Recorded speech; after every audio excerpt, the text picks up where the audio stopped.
two in a row. He can as he splashes home a big-time three.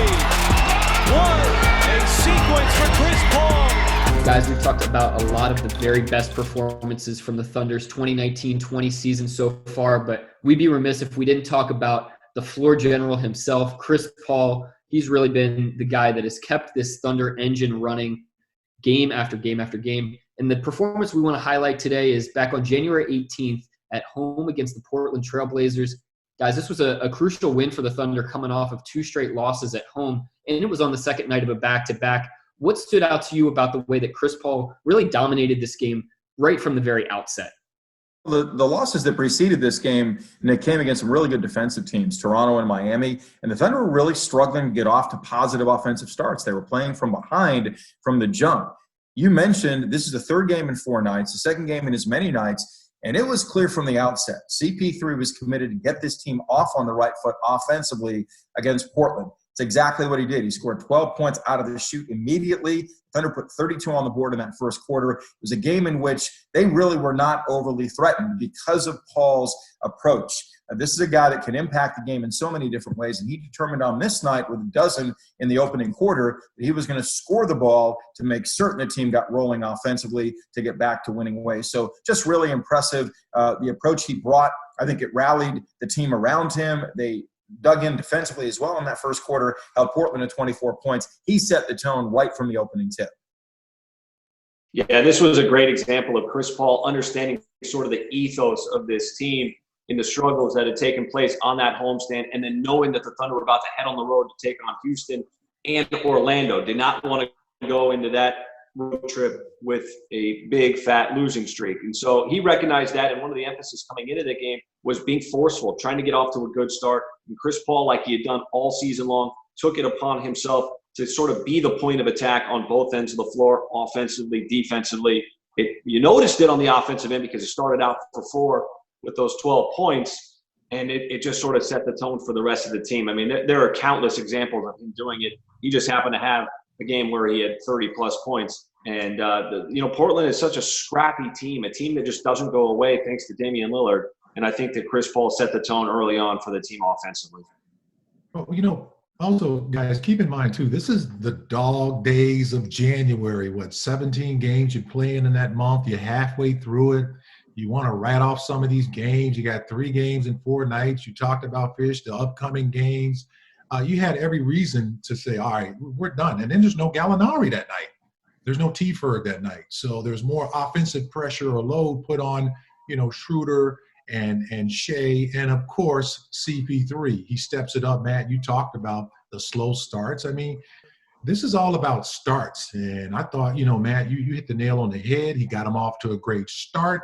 Minus a couple of key players, playing somehow. This is when I realized that maybe Chris Paul might be an all-star. Now, my crystal ball didn't tell me anything more than that. I'll just say maybe. And at the same time, I'm saying to myself, CP3 has somehow found the fountain of youth. I mean, we're talking about a 34-year-old point guard. On this particular night, man, he's running around, like he's 20, 21 years old. And it was really big. The impact in that first half set the tone. And the Thunder pulled out a solid victory that night against the Trailblazers. Right from the very outset, this was a demonstration of the way that Chris has manipulated that drop coverage that teams are playing all season long. Hassan Whiteside's back there protecting the rim, and CP3's coming around screens, knocking down mid-range jump shots, and then running into 3-pointers in semi-transition as all the defenders are going down right by the bucket. So just another example of the way that he's recognizing what's happening on the floor and then executing out of it. And, guys, he really did that all season long. As Michael mentioned, he was an all-star 10th time in his career. Cage, let's start with you just in terms of the impact that Chris had on this team throughout the entire season. How much time are you going to give me, though, first of all, Nick? Just let me know, because I got a whole list that's fell on the floor. I got stuff over here. Come on, man, I could just start anywhere, all right? I'm going to start right here. Leadership. I just think that that's invaluable. It's something that doesn't show up on the stat sheets every night. How many times we see him holding on to a guy on the bench, just having a conversation. How many times we see him out on the floor? How many times you see him and Billy Donovan? How neat was it for Billy Donovan to have a coach on the floor? Now, I had no real personal experience with Chris Paul until this year, but I tell you one thing, I'm a big fan because I watched him. He proved to us the quintessential leadership. It's not all about points and assists and rebounds. It's about spending time with these guys. And how about this here? He was the first one that made me realize, hey, you know what? This team is having fun. And that became like a mantra that I think CP3 started saying throughout the season. Yeah, I don't think that you can be hyperbolic when talking about the impact of Chris Paul. You can't be overly effusive. He was written off completely when he left Houston. This team was written off completely after the offseason.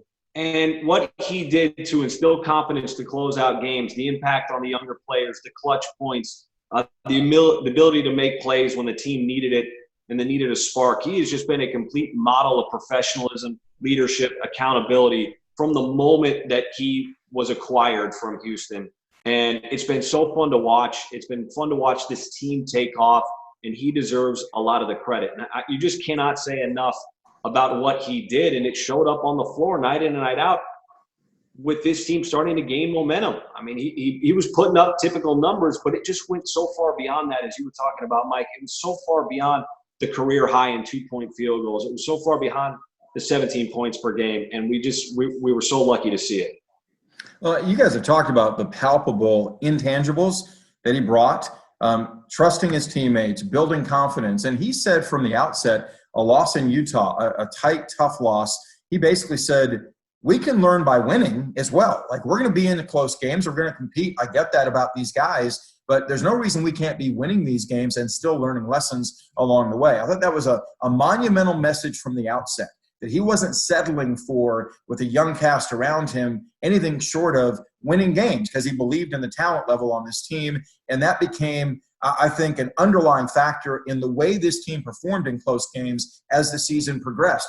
He was an identifiable force in the reason this team won 16 games when trailing after three quarters, 10 when trailing by double figures, some massive rallies and comebacks that have been historic for the Thunder. He's been the driving force for that. But I'm going to talk about some of his numbers. Because remember, he had a highly inefficient season by his standards, a 9-time All-Star, by the way, at that point, coming to Oklahoma City. This season, he shot a higher percentage from the floor to this point than he has since the 09-10 season with New Orleans, at nearly 49% from the field. So incredibly efficient. The top clutch scorer in basketball in the final 5 minutes of close games. The top plus-minus guy in the fourth quarter overall. So when we talk about, is he an all-star? Is he one of the premier players at his position? Age would tell you no. What we saw unfold thus far this season on the floor tells you differently. He is an invaluable asset to what this team's all about. He's been the most identifiable trait that defines what Oklahoma City Thunder basketball is now moving forward. Matt, so much of his efficiency comes from his savviness and just judiciousness with the shots he takes. He does not take shots that he can't get off. Guys, only 1% of his field goal attempts got blocked this season. That's second best in the NBA, despite the fact that this guy is 6 feet tall. Mike, I think I could block more than 1% of your shots. So I think it says a lot about just the way that Chris operates with the ball. And I know he's a guy that's got a lot of playoff experience. I look to you all to describe maybe what type of Chris Paul we were going to see come crunch time in these gut check moments in the postseason. And hopefully we get to see that. Mike, we can't let this slide without let it be known that Nick just went way off the range there. Okay, 1%. Wait a minute. How about Nick? 0% with me? Come on, man. Go ahead, man. 100, Mike. Come on, I could get 2. No, look, guys, this is a guy that has been playoff experience, over 100 games in postseason. So when we project how will his game translate to the playoffs, seamlessly. And he's going to bring that bravado that he tends to play with. That when there's a key loose ball that is there to be had, or even in a critical moment in a game like there was late in their final game that we've seen against the Celtics, it was Chris Paul that made certain Kemba Walker did not get to open space on the floor so that Dennis Schroeder could come double team and create that steal. Those things don't happen by accident.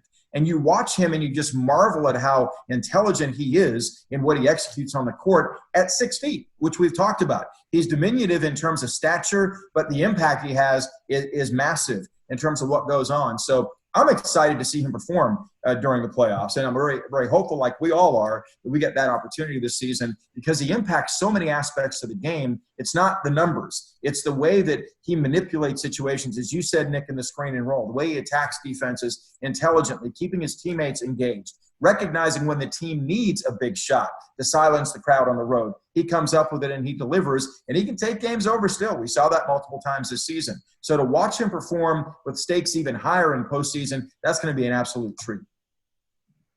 Yeah, Chris Paul is going to be 35 on May 6th, and he'd been playing like he was 25 throughout the season, and I think that we expected that to continue into the postseason, which would have been his 12th postseason. A postseason unlike any other. I mean, this team was absolutely trending upward going in, and the confidence that they had in close games. What are playoff games? They're close, and this team had more experience in those type of situations thanks to Chris Paul, really than any other team in the NBA. He's averaged over 20 points per game in the postseason in his career, and you would expect that leadership that we've been talking about throughout this episode to show up. And, they say a rising tide lifts all boats. And we saw that with this team, and I would assume that he would carry this team into the postseason. And I will say this, living in Southern California over the All-Star break and listening to the radio stations talk about who do they want to play in the postseason, none of them wanted to play Oklahoma City. Not a single one of them. And a big reason why I think was Chris Paul.